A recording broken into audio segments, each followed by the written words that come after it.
I don't know about you, but you know what I think would feel great today? An animal story. And not one of the stories where the animals are some metaphor for human beings and we see ourselves through their actions and learn some important lesson. No. I'm talking about an old-fashioned animal story where you hear about some amazing creature in some surprising situation, and that creature then does things that have such personality and seem so specifically them, it just gets to you. I am pleased to say we have a story like that for you today. And the creature is not a dog or a cat or a bunny or a horse or any of the lovable creatures you usually find in this kind of story. It's an orca, a killer whale, that we humans captured from the wild, took from his mother and trained to be completely tame and live alongside us. This killer whale was so tame that at night, when his trainers went home and he was all alone, he would watch TV from inside his tank. He liked old Andy Griffith reruns and action movies. And that continued for years, until one day, we got the idea that maybe this killer whale didn't need to continue as a giant domesticated pet. Maybe it would be possible for him to lead a very different life in the wild, again. Today's story comes from our co-workers at Serial. They, of course, have done so many remarkable series that have changed everybody's expectations of what you can do in a podcast. I have been sitting in on read-throughs of drafts of episodes of this new series for a year now. I'm one of the people who gives editing notes. And whenever we do one of these listening sessions, I have to say it's always one of the best parts of my week. I really love this story. One of my favorite things they've ever done. This new series is called The Good Whale, 6 episodes long, including, I'm not kidding, a musical episode. Maybe I'll tell you about that later. They launched the first 2 episodes this week, and I'm going to play you episode 1 of their show right now. And then after the break, we have another story, not from Serial, but a story that we made about animals and what we expect of them. From WBEZ Chicago, it's This American Life. I'm Ira Glass. Danielle Alarcon, the novelist and journalist and host of Radio Ambulante, is the host of this new show for Serial. And with that, I will turn things over to Danielle. Here's episode 1 of their show. Our story begins in the early 90s with an orca named Keiko. He's just entering his teenage years, living at an amusement park in Mexico City called Reino Aventura, or Adventure Kingdom. He's not from there, but for the last 7 years, a tank in this polluted, landlocked megacity more than 7,000 feet above sea level has been his home. Before that, it was a marine park in Canada, where he was bullied by the other orcas. Before that, it was a tank in a big concrete building in Iceland, where he was kept for about 3 years, unable to see the sky. And even before that, it was the North Atlantic, where he was captured and separated from his mom and the rest of his whale pod, probably when he was around 2. I don't think I really understood how traumatic this could have been until I learned that male killer whales are essentially mama's boys, and not just when they're young, but basically their entire lives. Even as adults, they might swim by their mother's side. They depend on her. A mother orca might catch a fish, bite it in 2, and give half to her son. This kind of closeness is documented in male orcas well into their 20s or 30s. And Keiko was deprived of the chance to have that. At age 2, Keiko would probably still have been swimming in his mother's slipstream, still mastering the language of his pod. He wouldn't have yet learned how to hunt on his own. Despite weighing more than 1,000 pounds, in developmental terms, Keiko would have been just a baby. Ripped from his mother, from everything he'd ever known, and from a life that may have been largely spent by her side. So of course it's hard to talk about a pool in a Mexican amusement park as a substitute for any of that. But what I can say is that the people who work there, they truly, sincerely love Keiko. They are, for all intents and purposes, his pod. Well, obviously, my purpose in life at that time, it was Keiko and Keiko only. That's Renata Fernandez, who worked with Keiko at Reino Aventura. Before having kids, he was my kid. He was my baby. I had boyfriends back then, but they were not that important as Keiko. I had to break up with 2 boyfriends because I spent most of my time with him. I worked there for 7 years, and it was the best 7 years of my life. Renata started at Reino Aventura when she was 20 years old. She chopped frozen fish, mopped the pool deck, and eventually worked her way up to be one of Keiko's trainers. Working with a killer whale had long been a dream of hers, and even now, when she talks about Keiko, she sounds the way a mother might when reminiscing about her kid's childhood. She remembers all of Keiko's favorite games, his favorite toys, his favorite playmate. His best friend was a dolphin named Richie, and they would just play nonstop. And between shows, he would just have Richie on top of him, just kind of like giving him a ride. If Keiko had his moods or played favorites, well, Renata says that was just part of who he was. Keiko would choose who to play with.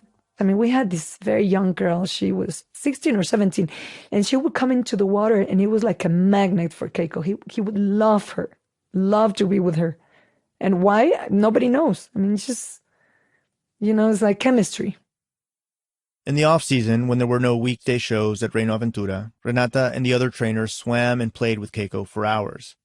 Most of the people who worked with Keiko were young, none older than 30, and they made Keiko the center of their lives. They fed him by hand, gave him belly rubs all the time. They even set up a special hose just for him. He loved to be sprayed. And as far as anyone could tell, Keiko genuinely seemed to like it. We had this little boat, and there was a rope tied to the front, like a long rope. But we would put it in the water, and like 3 girls would get, hop in it, and he would pull us all over the pool, and then he would pull it down just to make us fall from the boat. And that was over and over. And obviously we would laugh and then get on top of the little boat again. He would, give us a ride again. So, I mean, he would have a blast. There's nothing about that last sentence of Renata's that could be fact-checked. Not a word. We don't know if Keiko was having a blast. We can't know. Maybe he was dragging the trainers around because he was bored, or because he loved these friendly people who fed him every day. Maybe what his humans interpreted as Keiko having fun was really just habit, or even defeat, like, why not let the people ride? They seem to like it. We can't really know what animals are thinking, so we do our best with the information we have, making educated guesses about the inner lives of the creatures we love. And that's what this story is really about. An imperfect attempt to understand what might be best for an animal who can't speak for himself. The intention to make things right for him, to make things better. Everything I'm going to tell you is set in motion by these good intentions.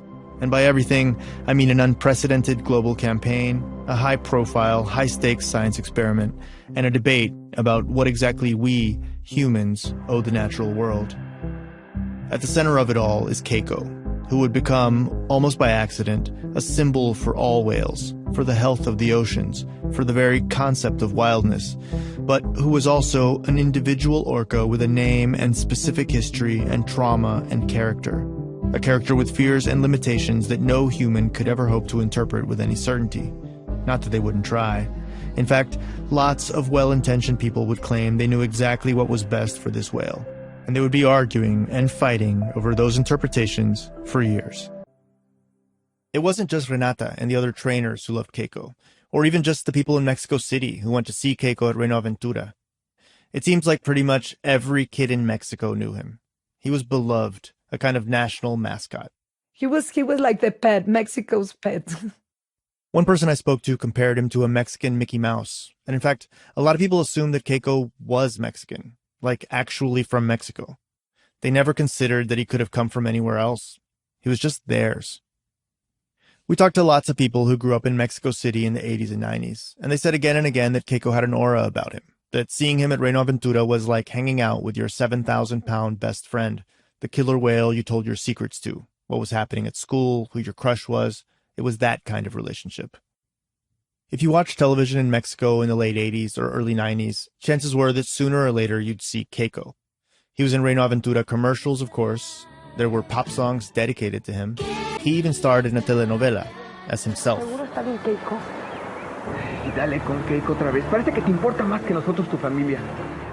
And then there were the shows, when visitors got to see their beloved pet up close. Reino Aventura doesn't exist anymore, not under that name anyway. It's since been acquired by Six Flags. But back in its heyday, in the early 90s, Keiko was the star attraction. And these shows, they were legendary. At the peak of his fame, there might have been 200 people lining up a couple of hours before the gates opened. A pair of clowns marched around, playing trumpets, entertaining Keiko's fans as they filed in. On weekends, there were 3 shows a day, more than 3,000 seats, consistently packed. I had Renata walk me through one of the routines. First, it was the sea lions, then the dolphins, including Richie, and then... We would open the pen and Keiko would come out jumping.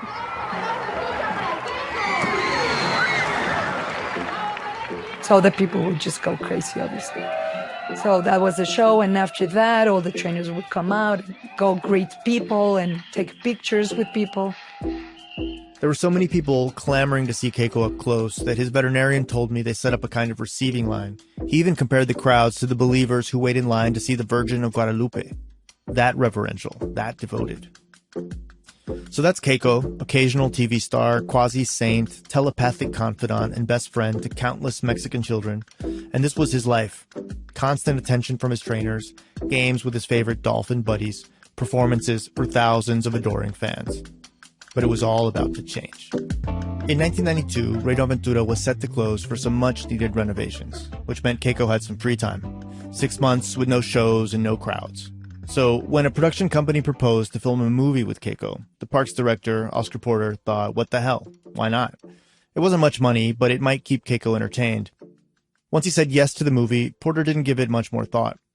He was busy overseeing all the details of the park's upgrades, the installation of new rides, new contracts with vendors, more than 600 employees. He told me he didn't even read the script. But that script is why we're telling this story, why you probably already know who Keiko is, even if it's by a different name. The studio behind this proposal was the American movie powerhouse, Warner Brothers. And Keiko was about to get the name you might know him by, Willie. Free Willie. You can do it. You can be free. If you're my age, mid-40s, you've probably seen the movie. But if not, or it's been a minute, here's a quick refresher. Lauren Schuler Donner, one of the producers, told me the movie could be boiled down to this: bad kid, bad whale. The bad kid is a moody 12-year-old named Jesse. You're that graffiti kid, aren't you? I guess. The bad whale is Willie, captured and separated from his pod, stuck in a small pool in a ramshackle aquarium. The park staff find him stubborn, hard to train. He has 3 black spots on the underside of his jaw, his dorsal fin droops to one side, a killer whale's version of an emo haircut. Jesse decides he has to save Willie's life, get him back to the ocean, back to his family.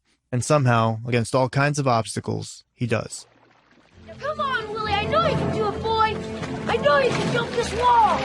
Come on. I believe in you, Willie. You can do it. You can be free. Come on. You can jump it. The movie poster is what most people remember. It's the image that was absorbed into the culture, a still from the film's climax. Willie in mid-flight against an orange sunset, jumping over a breakwater. The ocean beckons. The boy stands just below Willie, beneath an arc of sea spray, a triumphant arm pointing to the sky. The tagline reads, "How far would you go for a friend?"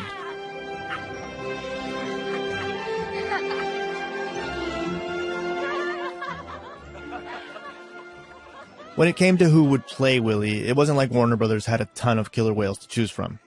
A producer on the film told us her team approached a few different marine parks, but people weren't excited about the message of the movie and wanted changes to the script. Finally, they landed on Reino Aventura, who signed off, as we mentioned, without even reading it. And Keiko, it turns out, was perfect for the part. See, for the film to work, the producers needed something very specific, a kind of sad-looking whale living in less than ideal conditions. They needed a whale kids would feel sorry for, a whale children would want to save. And the fact is, while Keiko might have been happy, he wasn't actually that healthy. He was a couple 1,000 pounds underweight. Not because he was underfed, but probably because the warm water affected his appetite. He had a skin rash too, something called papillomavirus, which looked bad, even though the veterinarian at Reino Aventura said it wasn't that serious. But most striking of all was his tank. It was small, disturbingly small. One of the film's producers joked it was smaller than some swimming pools in Beverly Hills.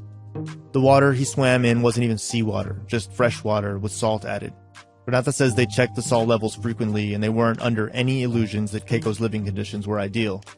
She told me Reino Aventura looked into building a larger pool, but just couldn't make it work financially. So strip away for a moment almost everything I've told you.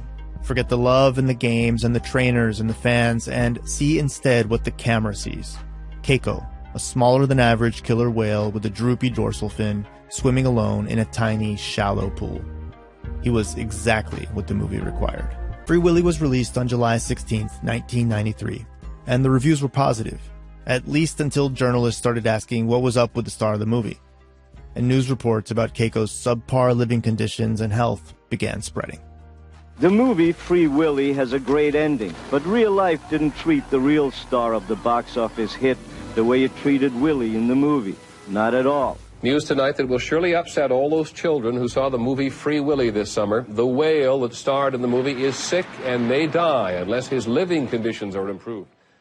Soon enough, Keiko had gone from Mexico's beloved pet to Mexico's dying orca, and kids around the world were not happy. I'm writing this letter to ask you to consider helping the killer whale, Keiko, in Mexico. We would like everybody to donate $1, and we'd get lots of money so we can try to help save this whale. Here's this whale that people have made millions off of, and now he's just sitting in this tank dying. I don't think Keiko deserves to die.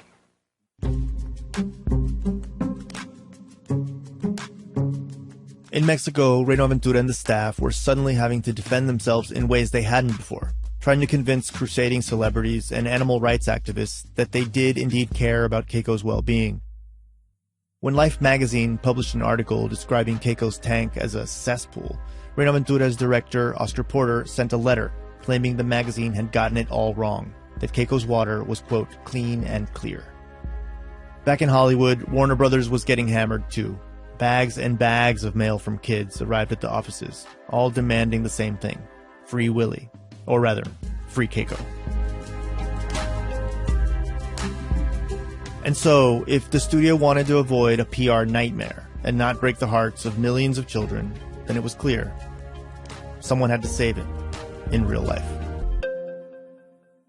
Danielle Alarcon. That's after the break, when our program continues. Throughline is a podcast where we tell stories about a place shrouded in mystery, the past.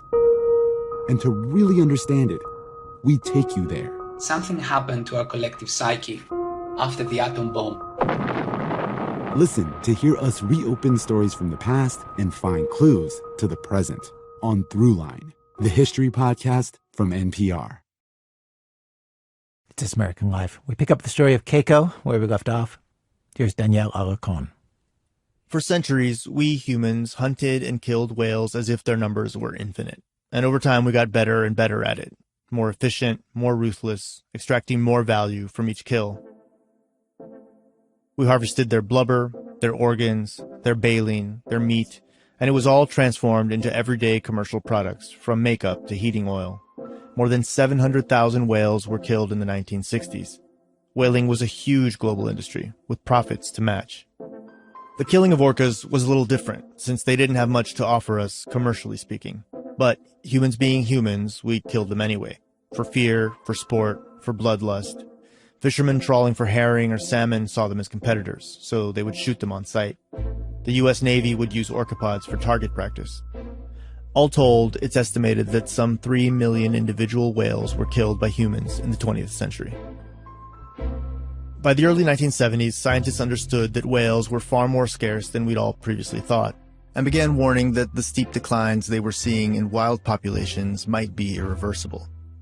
In response, the Save the Whales movement was born, with the goal of ending commercial whaling worldwide, a bold, quixotic idea to convince the countries that still practiced whaling to simply stop. I'm telling you all this because, in a way, everything that happens to Keiko a couple of decades later is a result of it, of this idea that these creatures were worth protecting. And it's also when this next significant person in Keiko's life enters the story, a guy by the name of Dave Phillips. I was pretty young then. I was like 2 years out of college. It was the late 70s. The Save the Whales campaign was just starting to pick up steam, and Dave wanted in. So he packed up his life, drove his turquoise Volkswagen Rabbit out to California, and soon joined the movement to do his part. I was green. There were other people there that were a lot more experienced than I was. I was more likely to be out there with hiking boots and long hair and just getting dirty. So yeah, he was kind of a hippie, but he was a hippie with a degree in biology who found he was too impatient to spend his adult life in a lab studying the minutia of wildlife without doing anything to save it. Given the scale of the environmental crisis he saw, science moved too slowly for him. The central message for the Save the Whales campaign was simple. Whales are not commodities. They're living beings. This message was everywhere. There were bumper stickers and t-shirts emblazoned with the words "Save the Whales." The slogan itself becoming so ubiquitous it was almost cliche, played as a punchline. There were Save the Whales marches and rallies across the world, and Dave was there for all of it. Most importantly, he was there in 1982, a pivotal moment in his career, when the International Whaling Commission caved to the pressure and voted to impose a worldwide moratorium on commercial whaling. They'd done it. They'd saved the whales from what many felt was their almost certain extinction. So Dave learned two things. One, to succeed, your message had to be everywhere. If your slogan becomes a joke, so be it. At least people are hearing the message. And two, whales are magic. It's that simple. They're just one of those species that people fall in love with.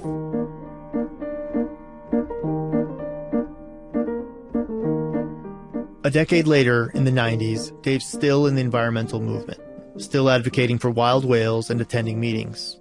And it's at one of these meetings in Glasgow when he gets a call.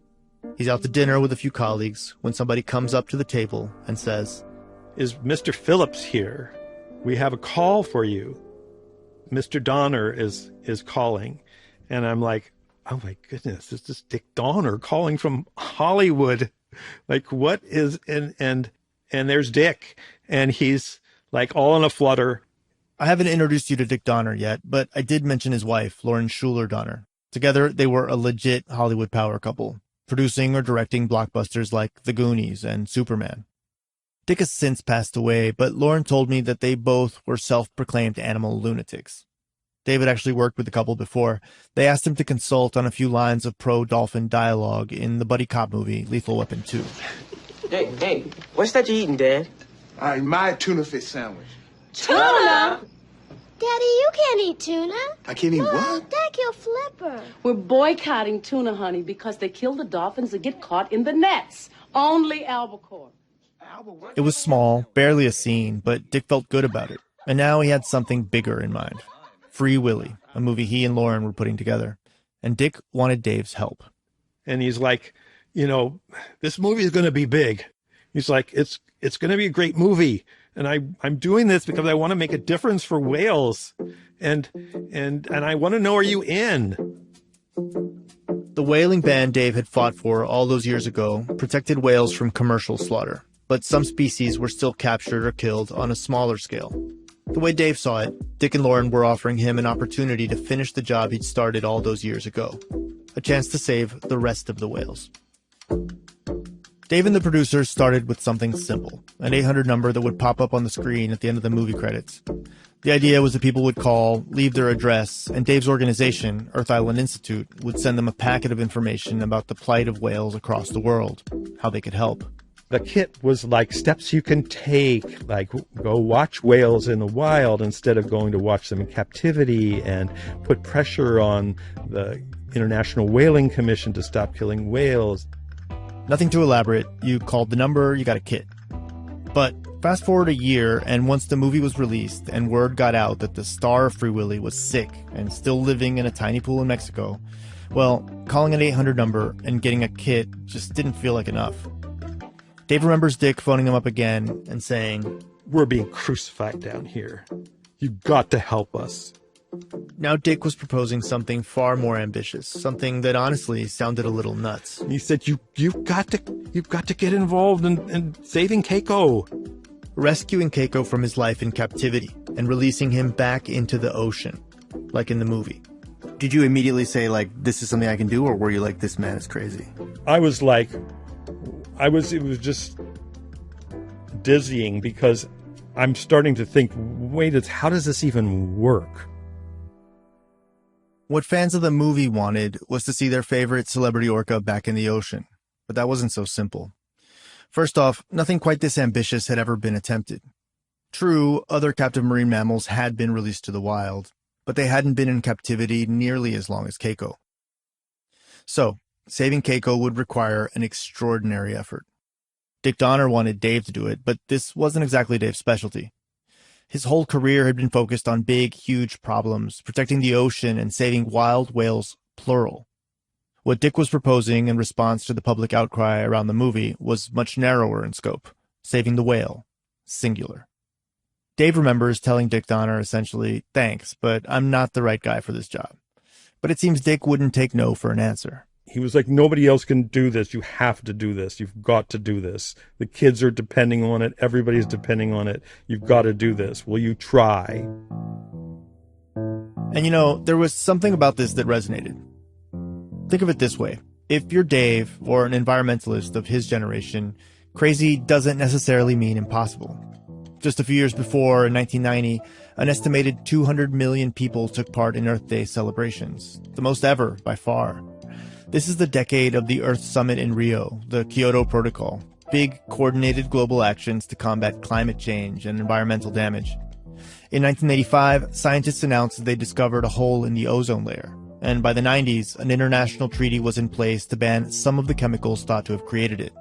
And it seemed to work. The ozone layer began to heal itself. Even I remember, and I was just a kid. Those years were my childhood, a time I remember as fundamentally optimistic. We learned about separating our trash in school, reduce, reuse, recycle, imprinted on the brain. We learned about the Amazon and the dangers of climate change, which still felt so far away.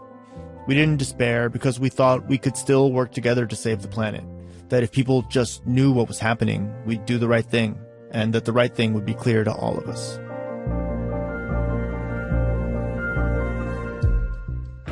That's the moment we're in, the moment Dave's in, and so sure, saving Keiko sounds a bit nutty. But maybe if you've seen what he's seen, that sort of thing doesn't scare you. So Dave said, okay, I'll check it out. I'll fly down to Mexico City and meet Keiko. He was, if not hopeful, intrigued, until he got there and realized this is a terrible idea. By the time Dave visited, Keiko was a teenager and had been living in Mexico City for about 8.5 years. Dave could see right away this captive whale was nowhere near ready to live in the ocean. A wild orca can swim over 100 miles a day. Keiko was basically the aquatic equivalent of a couch potato. First time I ever went to Mexico to see Keiko, I was completely freaked out.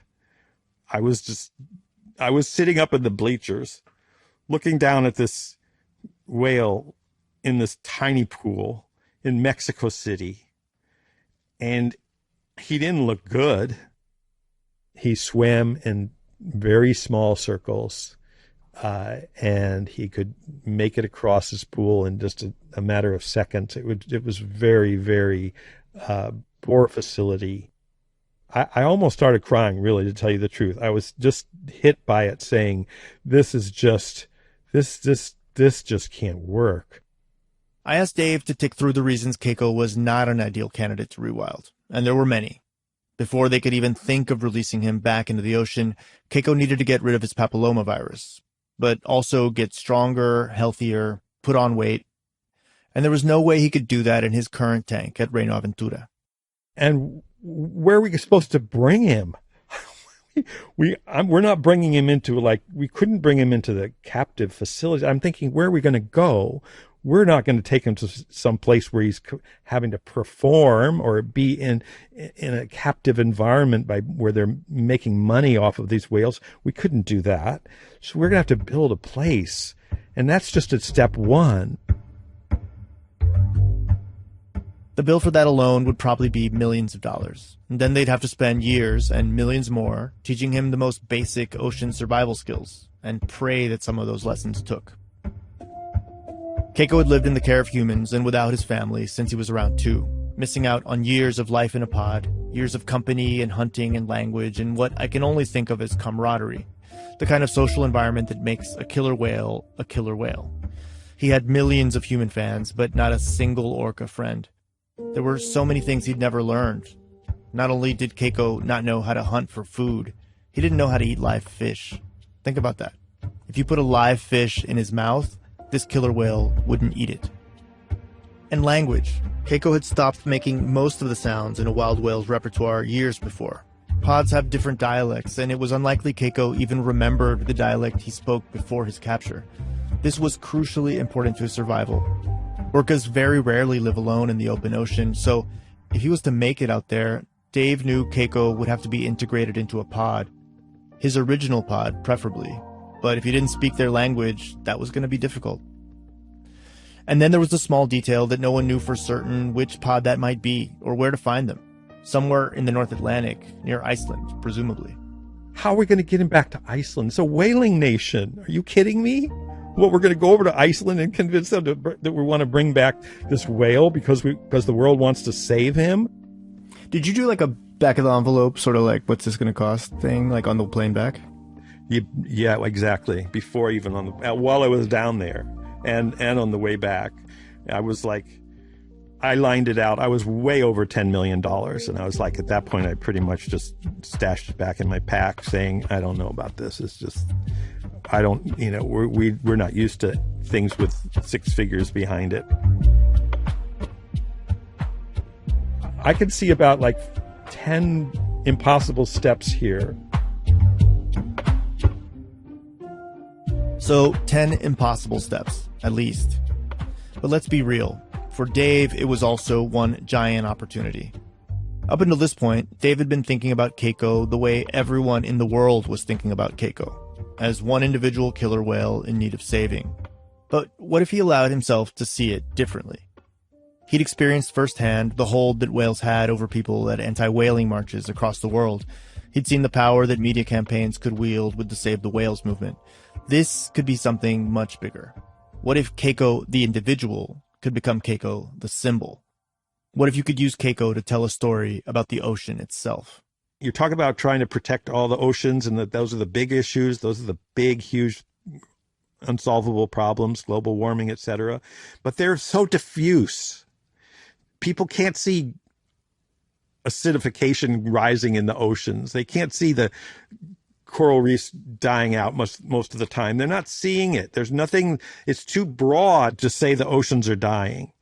There are no grab points. There are no things to manifest what's at risk. But whales are one of the things that is just so otherworldly, so majestic, just incredibly, amazingly intelligent, social, powerful, and that means something. It hits people in a different way than talking about the threats to the ocean ecosystems. And then that's what got me over my own view that this is only one whale. It's like, yeah, he's one whale, but he's going to be the most famous, or he could be the most famous whale in the world. And Dave knew you could do a lot with that kind of star power, with that kind of attention. So he set aside his doubts and decided that yes, as absurd as it sounded, he was all in.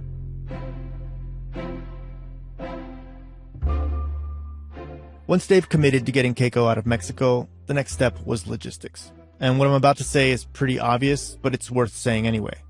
Moving an orca is not easy.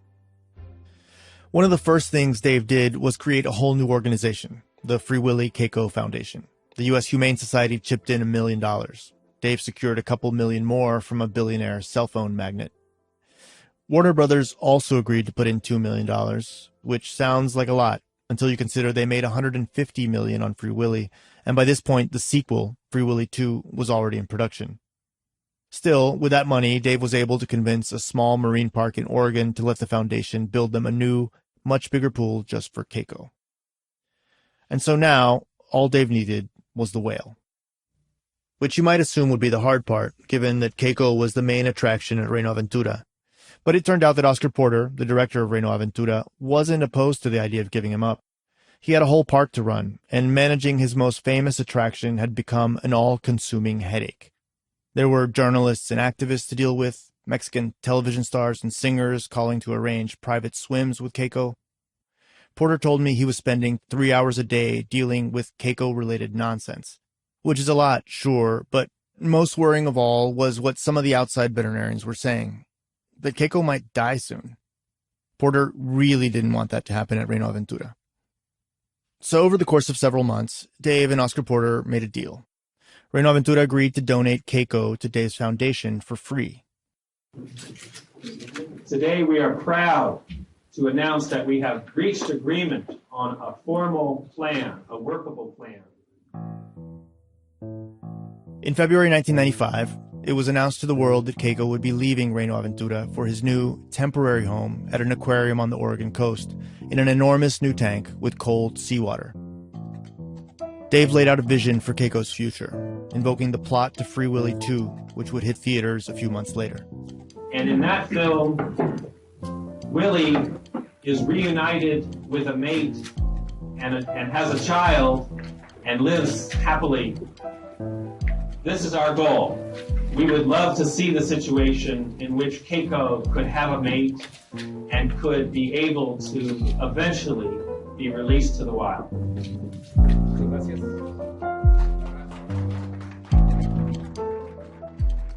Rescue, rehab, release.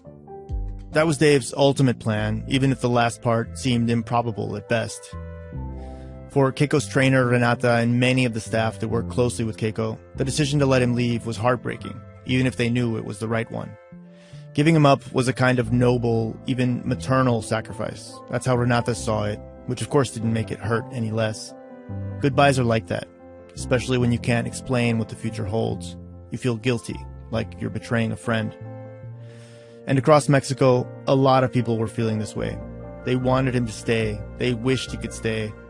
But letting him go was a sacrifice they were willing to make because they loved him and they wanted what was best for him. Which is why it was so offensive to Renata and many others I talked to hear how the story was being told in the US, that Keiko was being saved from a terrible life in Mexico. Do you feel like there was an element of like, Mexico, you know how things are down there? Of course. Of a bit of, yeah. Oh, of course. It's like, yeah, we have to always, help the little brother because he does everything wrong. I'm not saying, I don't want to say that this is the best place for an animal, obviously. But I'm trying to say that when he was there, he got a lot of attention. I mean, he got all the attention. We would all the time play and he would love that, absolutely love that. We did the best we could. We hired the best people. We wanted the best for Keiko, and we donated Keiko without receiving nothing, not 1 cent in return. A few days before Keiko was scheduled to leave Mexico, the Reino Aventura staff threw him one last party, a kind of final spring break bash. Everyone was invited, current trainers, former staff, all of Keiko's friends, his extended human pod. So we were like 30 people in this place, and in the Delphinarium, we made a big luncheon, and we all got into the water, and we all played with Keiko, and there was a lot of crying, and I mean, it was fun, and Keiko was so happy, and he would play with all of them. Wait a second. So you're telling me, Renata, that like 30 people got in the pool with Keiko at the same time to play? Yes.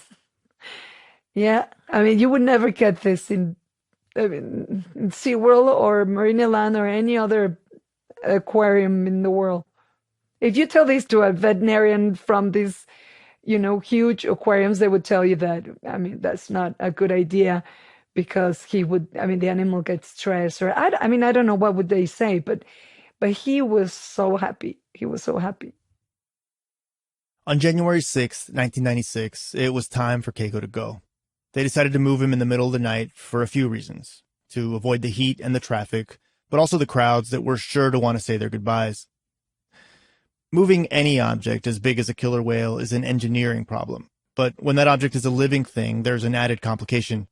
Getting Keiko out of Reino Aventura and onto a plane would depend in no small measure on the cooperation of Keiko himself, and that required training. For months, they'd worked on it with him. First, he'd swim into a small, shallow pool, and then into a custom-made sling, swimming in and out of it, weeks spent just getting comfortable with this process. He had to be comfortable because once he was in that sling, he'd stay wrapped in it for at least 14 hours. The challenge would be to keep him calm. He had to trust his humans, not fight or flail. Trust. The night of the move, it's noisy and chaotic. I've seen the videos, and it's just manic. It doesn't look like an aquarium or even an amusement park. It looks like a construction site. All this movement and whirring of motors and beeps and shouting and lights. Renata stayed close to Keiko, touching him, close to his eyes so he could see her. But when it was time for him to swim into the shallow pool where the sling awaited him, he refused, and there was nothing they could do to persuade him. Finally, a dozen people in wetsuits encircled him with a net and pulled him into place. In the shallow pool, Renata and the other trainer dried him off before applying moisturizer all over his body. Actually, the same stuff you might put on a baby to protect from diaper rash. You need his skin to be protected. So we were rubbing hard, like thick cream on all over his body, and we would be talking to him the whole time. But I was like just thinking about him and how nervous he was getting. So he started, like crying a little bit because he was nervous, and everybody was so nervous, and you can transfer that to Keiko, obviously. So there are moments where you just hoping that he just relaxes. Once Keiko was in the sling, it was attached to a crane that lifted him out of the pool and placed him in a shipping container filled with 3,000 pounds of freshwater ice.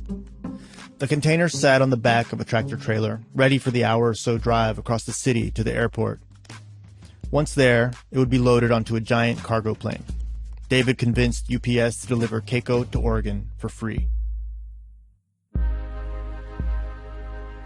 When the caravan finally left, there were crowds, more than they'd expected. Ordinary people who loved this killer whale, whole families, children who dragged their parents out in the middle of the night to say goodbye, all gathered just outside the gates of the Reino Aventura parking lot. So many that police had to move them just so the caravan could pass. And they soon discovered it wasn't just at the gates that the crowds had gathered. It was everywhere. I've talked to a lot of people who were there that night, lining the streets, desperate to say their farewells. One person told me the only thing he could compare it to was the time the Pope visited Mexico City. The route to the airport was supposed to be secret, but that's not how it worked out. Reporters kept the city abreast of the caravan's progress.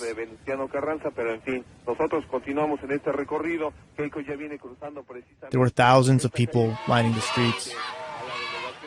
Boys in their pajamas carrying handwritten signs, and girls in pigtails carrying Mexican flags, teens shouting and calling Keiko's name. You have to wonder if the whale could hear them chanting, "Que se quede, que se quede. He should stay, he should stay."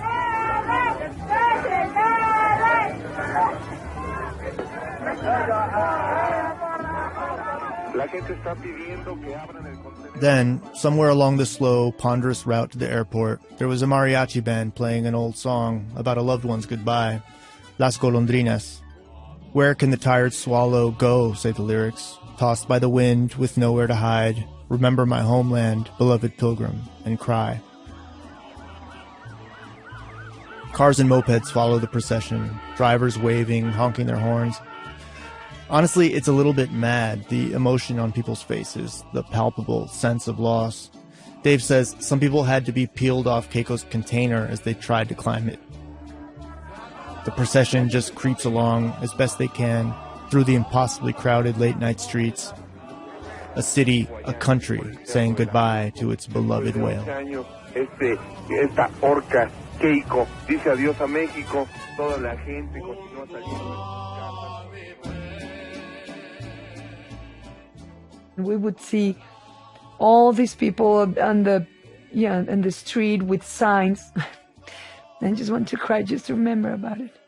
And people waving and crying and screaming like goodbye. It was so emotional. I was sad and happy at the same time because we're all doing this because we hope he's gonna be okay. But it was for Mexicans to say goodbye to the only, obviously, orca that they would ever have. The UPS plane carrying Keiko to his new home leaves at around 5 in the morning, more than 3 hours behind schedule, just before a beautiful Mexican sunrise. Only Keiko's veterinarians fly with him. Renata and Dave fly alongside in another aircraft, close enough to see Keiko's plane from their window. Keiko no longer belonged to Reino Aventura, much less to Mexico. He belonged to the story being told about him, the uncertain, real-life sequel to the movie that had made him a star, only more far-fetched and with no happy ending assured. It's kind of funny because it was part of the movie narrative. They were like, how far would you go for a whale? He went as far as, getting him, raising up his arm and saying some magical words and having Willie jump over the breakwater into freedom. I mean, simplistic? Yes. But that's what our narrative was too. How far could Keiko go? For the moment, no one knew.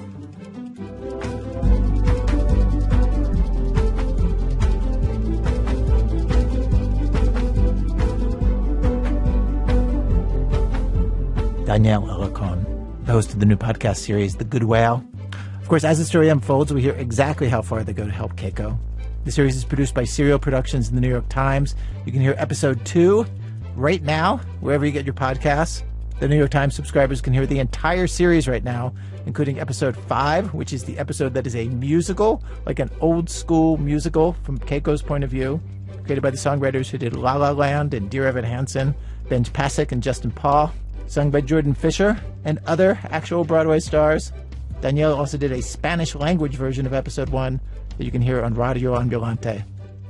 Coming up, some other animals get thrown into show business, and they don't seem to be so crazy about it. That's in a minute from Chicago Public Radio when our program continues. It's This American Life. I'm Ira Glass. Today's program, the truly incredible story of Keiko the killer whale. We have arrived at Act 2 of our program, Act 2, America's Next Top Gobble. So thinking about what kind of story would go with Keiko today, we found this one, also about our dominion over animals' fates. In this case, it's a bunch of birds who are going through months of training for an extremely specific task that is very different from anything they naturally do on their own. Diane Wu has the story. There's this barn in southeastern Minnesota I want to tell you about. On the outside, it's very plain. It's white, next to a field, smells a little like skunk. But inside, there's this whole project that's been going on for months now. Should I shut this door? Yeah, you can. Okay. Oh, here they are. Yeah. They are turkeys. Not just any turkeys. Yeah, so this is where we're raising the presidential flock. This is the group of birds contending to be the special Thanksgiving turkeys at the White House. 2 of them will be selected to go to Washington and be officially pardoned by the president. It's an annual tradition going back decades, organized by the Turkey Lobby. The person showing me around today is John Zimmerman, who's raising these birds, with help of his shy 9-year-old son, Grant. Yeah, Grant, this is Diane. Say hi. Hello. Hi. To decide which turkeys make it to the White House, John is basically selecting for the ones that act least like a turkey.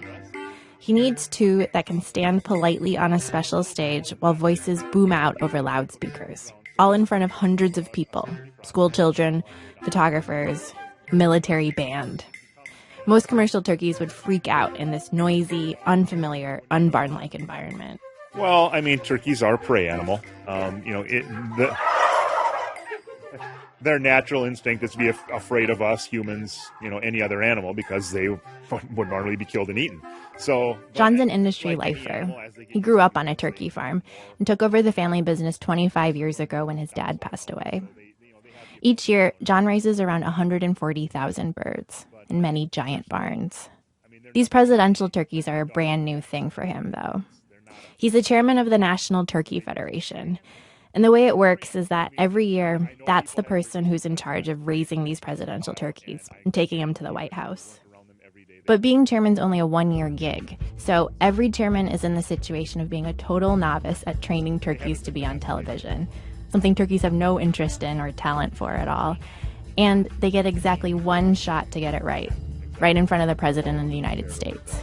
I don't want to go down in history as the turkey farmer who had a turkey, fly in the president's face or get away or, act in a uncontrollable manner. So I just don't want to have a flappy turkey up there. He's been watching lots of YouTube videos of previous White House turkey pardonings, trying to anticipate everything that can go wrong. The birds that don't get taken to the White House get put back in with the regular turkeys and then slaughtered. It's an avian Hunger Games in here, and whoever wins will be basically the only 2 commercial turkeys in America, out of over 200 million raised each year, who get to live. So there's you said 20 birds We have about 29 left. Okay. Out of how many did you start with? Started about 40. Okay. And how did you choose to the 11 so far that have been, deselected? Yes. One had a scratch on its head. One was kind of flighty, I'll say. When we tried to pick it up, it just didn't want to have anything to do with it. So, I mean, if they weren't as docile as others, we took some out of that. One was a hen. So when we got them from the hatchery, we wanted all males. Obviously, they missed one. So one was a hen. So obviously, she wasn't going to go. Apparently, female turkeys share the same problem as female women in this country in terms of getting to the White House. The males are the only ones anyone considers because they strut, which in a turkey means they puff up their chests, their snoods and wattles turn bright red, and their tail feathers spread out like a peacock's. By the way, I was surprised to see that all of these turkeys are white, not brown. John tells me it's because brown feathers left dark spots in the skin, which people didn't like. He points over at a turkey with big snood energy. Wait, he's strutting full bore. He's very dark red on his neck. He's the picturesque Thanksgiving bird right there. And what's his how do you read his energy? Is he feeling aggressive? Is he feeling calm? A lot of it's physiologically looking for mates. So he's We both glance at the 9-year-old. Are you recording right now? I mean, he's horny. I mean, they're males. They're looking for a mate. They're trying to be the big guy on the beach. That's what they're doing. This kind of strut is exactly what John is hoping 2 exceptional turkeys can bring to the White House. So he's outfitted the barn into a sort of South Lawn boot camp. He and Grant give me a tour. First, to get the turkeys used to noise and random human voices, John plays the radio for them every day from dawn to dusk. This is a tip he got from previous chairmen. Alexa, play Power 96. Grant corrects his dad. Power 96 radio, he's saying. Alexa, off. They don't like the station. They know what I'm like. Alexa, off. Alexa, play Power 96 radio. Play Power 96. So classic rock. They've been raised on classic rock. They're not yelling at this one. Next, John got this special light off of Amazon, the kind that projects colored patterns onto your house at Christmas. It bothers them a little bit, but that's good. They need to get used to flashing lights from camera flashes and whatnot. Grant marches in with a kid-sized picnic chair and plops it down in the middle of the flock. So another thing we'll do, we'll bring a chair in here and we'll just sit. This is to get them used to being around people. John's also enlisted the neighbor kids to come by regularly to sit with the birds and pick them up a lot. At this point, a few weeks out from Thanksgiving, it all comes down to who's hot. The next culling will be for beauty. Obviously here we want them to have perfect feathers, so we're really watching their tail feathers and how they fan out. That one looks really full, it's a full circle. You see 3 good choices right there, 3 nice tails. Right here in the front? Yeah. My problem has been talking with other chairmen who've gone through this process. They say, oh, you'll be able to pick the best 2, no problem. That it will be very easy to pick the final 2. Now, maybe in the next week or 2, the cream will rise to the top and we'll find, the 2 that are the best. But none of them are jumping out to him yet. There's a test John's going to run on the birds soon. He and Grant have built a box to mimic the ones that the turkeys stand on at the South Lawn. And he plans to put each of these birds on the box and see who stays on it the longest. He wants them to hit at least a minute. They did a trial run back in September. He shows me the notes. This is the tame test. So this is how many seconds they were standing on top of the box. And so their range is 7 seconds, but then there's a couple. And a half. To 2 minutes. Could you do a little demo of that? Try. Okay. John goes to get a turkey, and Grant explains how his dad picks it up. So you grab the legs, put its belly on the ground, and then put your other hand under its belly.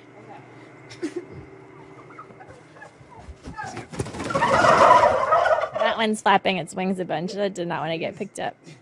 He's getting poor grade, but we'll give him a shot here. Okay, and you set it down. And now the hope would be that he would just stand and do nothing. Just hi, people. What's he doing? He's behaving pretty well.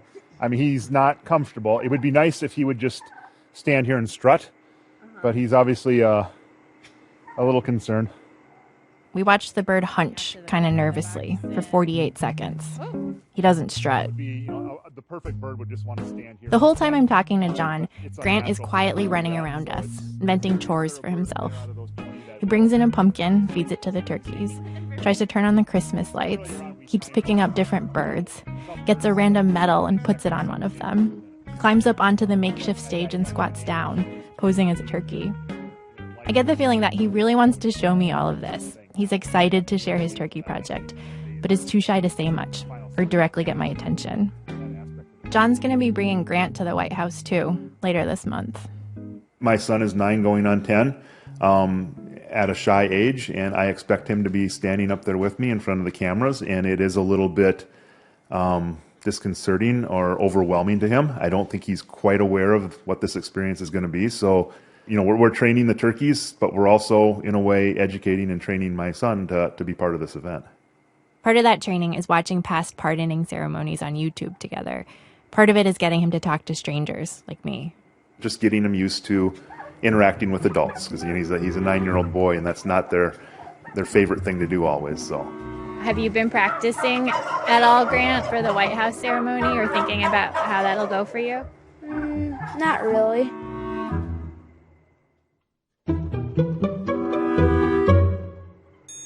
I'm just shy. Do you think, are turkeys shy too? Sort of. Depends on what you do to them. For the most part, I think they are not very shy. If you just stand there, they want to go see, who is this? Who is this? They're only shy if you're trying to catch one. Usually they're kind of curious and will eventually come up. Yeah. Are you like that, you think? Mm-hmm. Yeah. It's all about getting acclimated. John's hoping that at the big press conference, when it's time to announce the turkeys' names, Grant will say them. The week of Thanksgiving, when I watch all of this, that's the part I'm going to be leaning in for. Not to see whether or not the turkey flaps on the box, but Grant's moment to take the stage and strut, if he wants. Our program is produced today by Sean Cole. People who put together today's show include Fia Beninge and Dai Bonds, Michael Kamate, Henry Larson, Miki Meek, Catherine Raimondo, Stone Nelson, Ryan Rummery, Lily Sullivan, Francis Swanson, Christopher Sotala, Matt Tierney, and Julie Whitaker. Our managing editor is Sarah Abdurrahman. Our senior editor is David Kestenbaum. Our executive editor is Emmanuel Barry. Special thanks today to Jessica Lussenhop, Michael Crom, Peter Gruhl, Marissa Erasmus, and Jason Fields. Serial's new series about Keiko, the good whale, was co-reported by Danielle Alarcon and Katie Mingle, produced by Katie and Alyssa Shipp. It was edited by Jen Guerra, with help from Julie Snyder, Carlos Lopez Estrada, and myself. Sound design, music supervision, and mixing by Phoebe Wang. Original score from La Chica and Osman. The song Las Golondrinas was performed by Mariachi Hidalgo, NYC. Research and fact-checking by Jen Ackerman, with help from Ben Phelan. Other people who put together The Good Whale include Nde Chubu, Mac Miller, Liz Davis-Morer, Susan Wessling, Alameen Sumar, and Simone Procas. This American Life is delivered to public radio stations by PRX, the Public Radio Exchange. A note to our This American Life partners. We just released a bonus episode that is a conversation about some very fun, very old stories with producer Zoe Chase. So check your feeds for that. To everybody else, to become a Life partner and get bonus content, ad-free listening, AMAs, and other stuff, go to thisamericanlife.org/Life Partners. The link is also in the show notes of this episode. Thanks as always to our program's co-founder, Mr. Tori Manatia. You know, he knows his name. Pops up in my cell phone every time he calls. But still, he opens every single conversation the same way, every single time. This is Dick Donner calling from Hollywood. I'm Aaron Glass. Back next week with more stories of This American Life. Next week on the podcast of This American Life. After 4 years of living here in our country, where something like a third of the population thinks the 2020 election was stolen, I was fascinated to learn about how another country put a system in place so there could be no mistaking who got the most votes. The results for every voting machine posted for anybody to examine, which was great until this perfect system got its ultimate test. That's next week on the podcast or on your local public radio station.